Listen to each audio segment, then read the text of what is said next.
A friend sent me an email about how he, an Australian living in Australia, was welcomed to his own country multiple times in one day, and how he and his colleagues had to watch a pro-refugee documentary.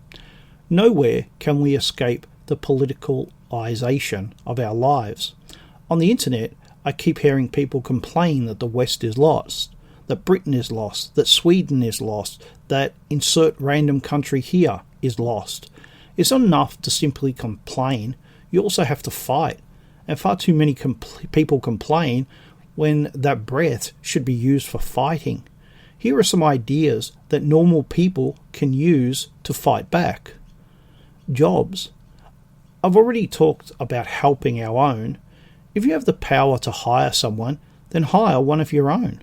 Look after your own people. It's not rocket science. You don't need to be blatant about it. In fact, it will be easier for everyone if you simply do it without any fanfare. Simply look for reasons that support your decision instead of looking for reasons to not hire that person. Money. Put your money where your loyalties lay. Support companies that support you, and don't support those who don't. In general, support smaller companies over bigger ones. Support companies that are run by your own and that hire your own. And don't support companies that don't hire your own. Today, it's very hard to do this, but not impossible. In other words, just because it cannot be done at all times does not mean that it can never be done. I know a leftist who only buys Australian made. I know a liberal who will one day be a traditionalist who never buys palm oil products. It's possible. Oppose new buildings. All new buildings, sadly, now support more immigration. There are many groups opposed to high-rise apartments, or who support heritage protections, or who want to protect green spaces. Many of these groups are horribly leftist, but sometimes the left does good by accident. Here's a classic case of that. If you want to fight for our people, but you still want to be invited to cocktail parties, here's the way to do it. Tell people how you feel. Are you sick of immigration, political correctness, homosexual marriage, global warming, transgender issues? Does anyone apart from you know that? You don't have to give people an hour-long lecture. You can simply scoff every time you hear the latest news story. One of the great issues that I have seen my entire life is that people on our side stay silent. If we spoke up more, then others would feel less intimidated. We would not feel so alone. It is a bizarre thing, but nearly everyone on the right feels like they are the only sane person left in the world. But we are not alone. So why does it feel as if we are? Because people won't speak up, and we should. Donate to causes. You can't speak up because that would put your job at risk. Have you donated money to any cause you support?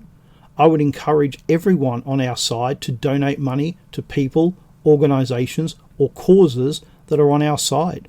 They don't need to be perfect. They don't need to believe 100% of the things that you believe. Big or small, try to help if you can. Join causes.